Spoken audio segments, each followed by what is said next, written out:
Живо здраво, приятели! Това е подкаста с 30 км в час с блога на Лупо. Аз съм Любо, ника ми е Лупо и съм домакин на този подкаст за вас. Основната тема на този подкаст е екипировка от Мерино. Есента настъпи, скоро вече ще дойде и зимата, астрономическата и доста студената зима.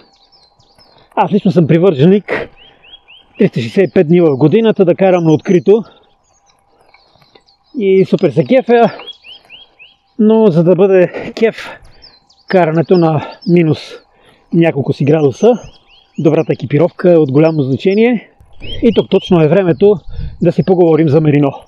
Докато се подготвях за този подкаст, извадих по-голямата част от велоекипировката ми и съответно, като се сложат на страна летните и зимни клинове, джърситата, габите, под габа, не знам дали правилно наричам тези дебелите тип джърсита, тип като яке, но пак от Gore-Tex материя, дишаща, които се носят есента и зимата като връхна дреха. Тъй като сложиме на страна зимните и летните клинове, джърситата и габите, най-основната част от екипировката ми, това е Мериното. Ще кажете вие, какво толкова Мерино? Какви са тия екипировки от Мерино? В този подкаст ще разгледаме следните елементи от екипировката. Първо и основно, чорапи от Мерино. Летни и зимни чорапи. Второ, бъфове от Мерино. Изключително важни, изключително ценни. Трето, ръкавици.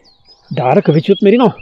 Имам няколко чифта от Мерино, ще ви обясна кои в какъв случай се ползват. Следващата част. Да, ясно е. Това е термобеле от Мерино. Изключително важно и ценно от началото на есента до края на пролета. И нека да започнем с първи елемент от екипировката – чорапите. Имам два вида чорапи от Мерино, едните са летни, носи ги от началото на лятото, когато започнат жегите. Те са къси до основата на глезена, съответно тънки, проветриви, кръка, няма грам проблеми, даже и на 40-46 градуса. Гордолу тази година 46 градуса беше максимума, който наблюдавах. 46 градуса на слънце, разбира се, който наблюдавах на гърмина ми. С тези тънките чорапи от Мерино никакви проблеми. Ползвал съм ги вече 3-4 години. За съжаление, вече за последното лято сдадоха багажа. Имах 7-8 чифта и за няколко лета се протъркаха и амортизираха. Няма как. За съжаление не мога да открия сайта, от който ги купих.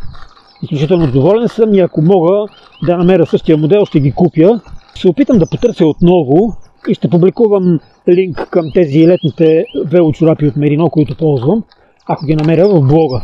Съветвам всички слушатели на подкаста да погледнат описанието към подкаста, директно да дойдат на уебсайта и да разгледат тази публикация в блога към подкаста. В нея има всичките линкове към всички продукти, елементи от екипировката, за които говориме. Има доста снимки, качвам и видеа допълнително в YouTube, така че може да получите много по-задълбочена и реална представа за нещата и да си прецените какво е за вас, кое не е за вас, кое е подходящо, кое е неподходящо. Следващия елемент от екипировката ми от Мерино са чорапите за 3 сезона. Велочорапи от Мерино, черни на цвят, тънки, но съответно много плътни и супер топли. Преди няколко години си купих някъде 4-5 чифта чорапи от Мерино от един уебсайт, който сайт тотално съм и забравил. Тези чорапи ги носих успешно 3 сезона и имайте в предвид, че не само когато карам колело. Супер удобни, супер ценни чорапи. Не е нужно да ги сменяте след всяко каране, просто защото този чорап, материята от Мерино като цяло, не задържа никакви миризми. Спомага много бързо на пота да преминава през материята. Съответно не се мокри и не се изпотявате толкова и абсолютно никакви миризми не остават. Чорапи, които съм ги карал 2 дни, например, имал съм случай, тръгваме на SR600, бревет 600 км с 10 000 метра ден нивелация. Аз не забравя да си взема чорапи. Айде, поздравления! 2 дни и половина, 3 дни каране, няма проблем. Да, вече на време, какво е топло, вече на време ги пера, сутрин като ги обуя, се хват много бързо. Но ако е кучи тут навънка, забравяте за прането, защото сутринта просто краката ще ви станат на нищо, ако обуете мокри чорапи. И така, преди около 3 години и половина купих няколко чифта чорапи от Мерино, носих ги, супер доволен. Тази година на бревет Шипка 300 бях контрола тук от тази страна, от северната страна на Балкана, а пък после След последната контрола качих беклемето заедно с колегите и го спуснах от другата страна и после се върнах обратно от юг. И долу в Кърнаре с Диньо седнахме да пиеме Кока-Кола, да хапнем някакви неща и си направихме някакви снимки, които аз качих във Фейсбук. И един от приятелите ми във Фейсбук, Пламен, пише коментар под снимката. О, това са моите чорапи. Баси якото. Супер готино, изкефих се максимално. Става въпрос какви са тия чорапи, за какво става въпрос. Оказва се, че Пламен е собственика на фабриката за чорапи с името По чорапи. Това е български производител на чорапи, изключително качествени и супер готини. Не само велочорапи, а по-скоро велочорапите с изключение, но са много добри и много подходящи. Като си говорихме с Пламен, аз му казах, ами гледай са човек, аз от 3 години карам с твоите чорапи и съм супер доволен. Супер доволен. Последно си зареждах от тази марка велочорапи от Мерино на коледния базар, който беше на площад Славейков. Бяха излезнали от по чорапи на този пазар и аз като видях си купих задължително няколко чифта, защото имайте предвид, че тия чорапи като ги носите 2 периода от есента до пролета и те заминават, няма как. Протъркват се, много са издържливи, съм супер доволен. Режа си ногтите супер редовно, обаче въпреки това в някакъв момент просто чорапите започват да се протъркват. Имат си живот, не могат да се носят до безкрайност, колкото и да ми се иска. Така че периодично зареждам. И последно заредих на Коледа. И се разговорихме с Пламен, а междувременно преди 2-3 месеца преди това стартирах онлайн магазина към блога. В онлайн магазина пускам неща, които са яки, нагоре-долу окей цена и със сигурност биха били от полза за колегите. Питах Пламен има ли нещо напротив да пуснем чорапите в онлайн магазина. Не, няма проблем, обаче изчакай 1 месец, ми казва Пламен.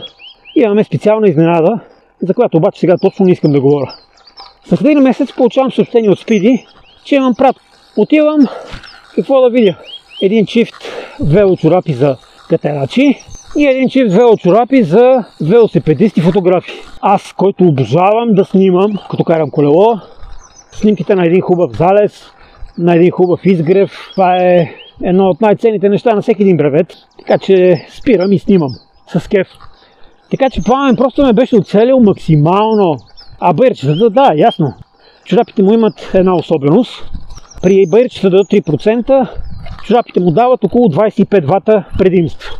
Предимството идва от супер готиното настроение, с които са направени чорапите. Но имайте предвид, че за по-стръмни баирчета абсолютно никакви ватове и никакви ползи като мощност няма да намерите. Единствено ползата е доброто настроение. Другата част от екипировката, за която искам да разкажа в този подкаст, това са ръкавиците от Мерино. Имам 2 вида ръкавици, едните са по-тънки, едните са по-дебели. По-дебелите ги нося основно в преходните сезони, пролет и есен. Седат в чантичката отзад зад седалката и съответно, когато ме изненада неочакван студ, а не съм взел специално зимни ръкавици, тези ръкавици са спасители. Определено спасяват положението. А пък тънките ръкавици от Мерино, те са изключително тънки, но изключително топли. Те седат 12 месеца в годината в чантичката ми отзад на седалката.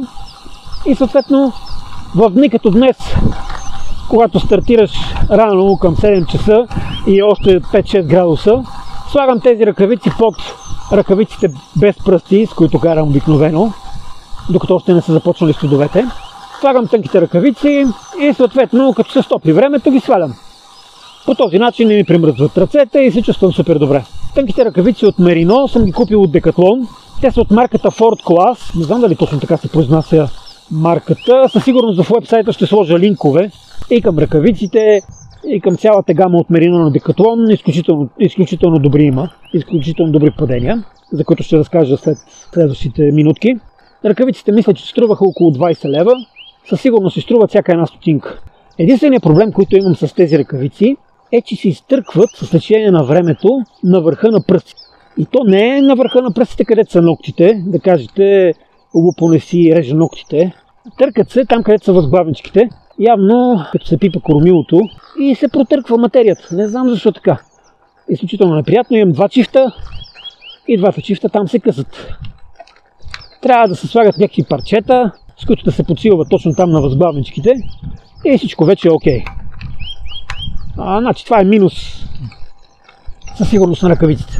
Съответно имайте предвид, че тези тънките ръкавици ги нося и зимата, когато съм с зимни ръкавици, тя ги нося отдолу в най-студените дни.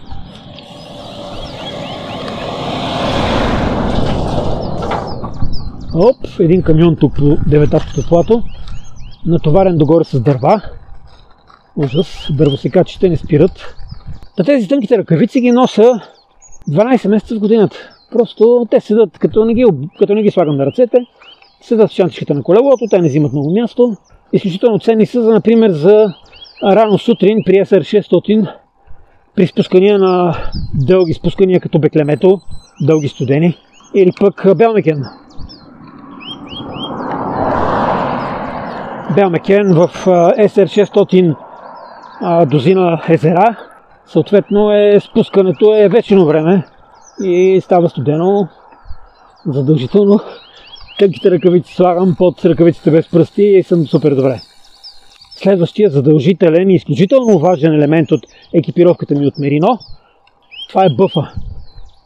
Това е кърпата, която се слага на врата и на лицето. В смисъл всеки знае какво е бъф, няма какво да обяснявам.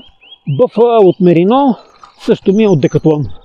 За разлика от ръкавиците, е супер издръжлива, готина материя. Еволата. Имам два такива бъфа, които ги нося по цяла зима, пролет и есен. Единия бъф го нося на врата, като бъф, като кърпа за лице, пази ми много топло на врата и на лицето. Съответно слага се двойно, кърпата е много дълга и съответно се сгъва двойно и ви покрива перфектно и лицето, и врата, нямате никакви проблеми. Втория бъф го ползвам много често зимата в големите студове. Аз по принцип не нося шапки, мразя шапки, още от казармата шапкарите не ги уважавам и съответно, като са големи студове, слагам втория бъф като шапка под каската и върши супер работа. И трябва да отбележа, че нито единия, нито този основния ми червен бъф, който слагам на врата и ползвам по предназначение като бъф, нито той, нито другия бъф, който ползвам като шапка, са се разтегнали. Че ги нося активно 2 сезона. Супер, еволата Декатлон, много качествено. Значи всичките продукти на Декатлон са 90 и няколко процента Мерино, а същото важи и за чорапите на почорапи.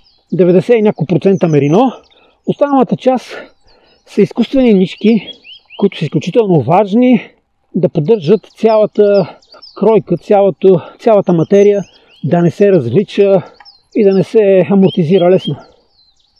Така че определено това е перфектната комбинация.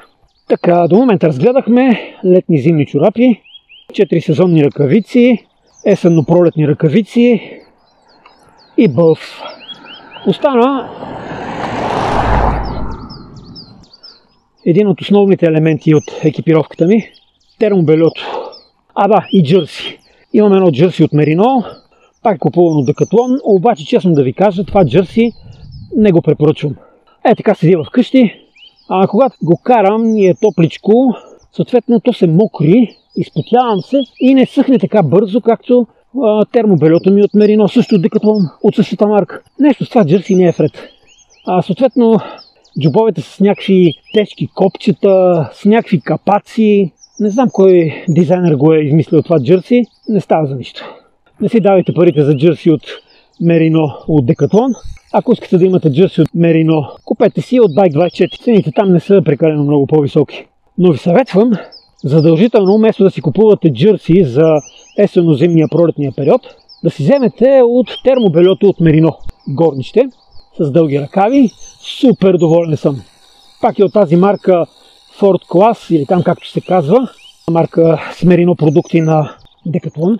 Супер качествени. Имайте в предвид, че термобельото ми от Декатлон, от Мерино, го купих преди около година и нещо. И докато бяха студовете, и зимата, и пролета, а и сега есента, не съм го свалял. Имам няколко броя и съответно, като едното отида за пране, съответно обличам другото. Но съответно, сега, например, сутринта беше около 6 градуса. Влезнах с термобельо и с габата ми от Gore-Tex. Съответно, през деня се постопли и свалих ръкавите на габата. Тя е от този вид, който е с свалящи се ръкави с ципове. изключително ценно. За преходните периоди на зимата и на пролета, когато е топло, през деня, сутринта е студено, свалящите се ръкави на габата са супер ценни, супер готини, слагате ги в чантата на колелото и забравяте. Тази сутрин излезнах с термобельото, с габата, с бъв, тънките ръкавици от Мерино. Да, чорапите са ясни, с чорапи от Мерино карам постоянно и ми беше супер добре. Като се качих обаче горе на платото, се стопли значително и трябваше да сваля ръкавите на габата. Супер добре, разкопчах ципа и след няколко минути влажното термобельо беше абсолютно сух. Супер е вода. Имайте предвид, че както всяка материя от Мерино, и това термобельо не задържа абсолютно никакви миризми. И въобще по никакъв начин не може да се сравнява с едно джърси от изкуствени материи, което след един каране мирише кошмарно. Тук няма просто никакъв мирис. Факт. Горещо препоръчвам конкретно това горнище термобельото от Мерино. Ще сложа линк в блога. Изключително ценното на този модел е, че има цип. И съответно, като прегреете по баира, разкопчавате ципа и съответно топлообмена се подобрява много бързо. Много съм доволен. Имам също така термобельо от един турски производител, който има магазин тук. Какви бяха? Wool Collection, колекция с вълна. Само неща от Мерино продават, турци. Хубави неща са, но определено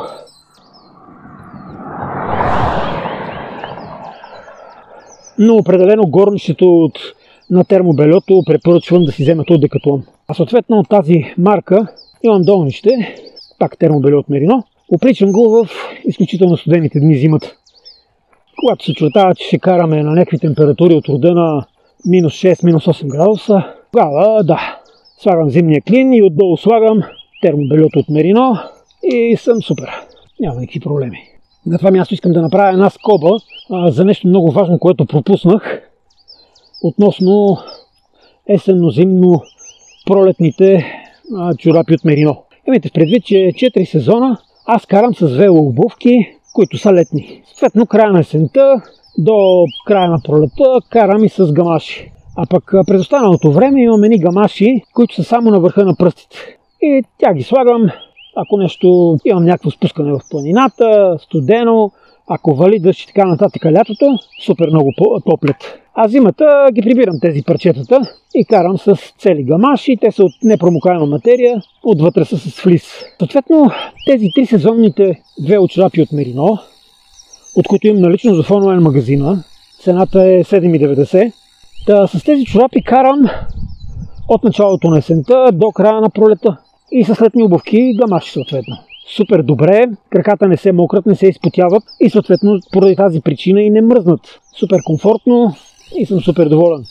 Това беше нещо, което беше много важно да добавя в частта за чорапите от Мерино. Като цяло, разказах малко по-рано за това не окей джърси от Мерино. Единственото му ценно нещо е, че има 3 джоба отзад. Но при условие, че карам цяла зима с габа, която отзад си има 3 джоба, въобще не ми трябва никакво зимно джърси. Карам с термобельото отгоре, а пък върху термобельото, големите кучи студове, слагам още нещо, да кажем някакво джърси, по-плътно, но дишащо задължително от Gore-Tex. И отгоре съм с габата и готово.